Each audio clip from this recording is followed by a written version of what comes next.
దర్శించుకున్నారు ప్రముఖ సింగర్ గజల్ శ్రీనివాస్. ఉదయం వీఐపీ విరామ సమయంలో స్వామివారి సేవలో పాల్గొని మొక్కులు చెల్లించుకున్నారు. దర్శన అనంతరం రంగనాయకుల మండపంలో వేద పండితులు వేద ఆశీర్వచనం అందించగా ఆలయ అధికారులు స్వామివారి తీర్థ ప్రసాదాలు అందజేసి శ్రీవారి శేష వస్త్రంతో సత్కరించారు.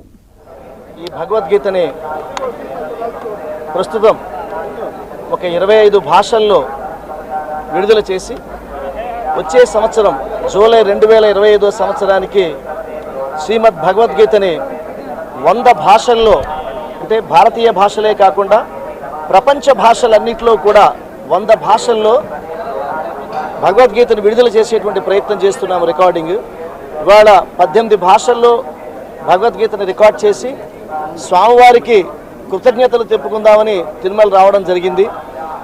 అతి త్వరలో శ్రీ ప్రధానమంత్రి మోదీ గారి చేతుల మీదుగా భగవద్గీతని 23 భాషల్లో లోకార్పణం చేసేటువంటి ప్రయత్నం చేస్తున్నాము.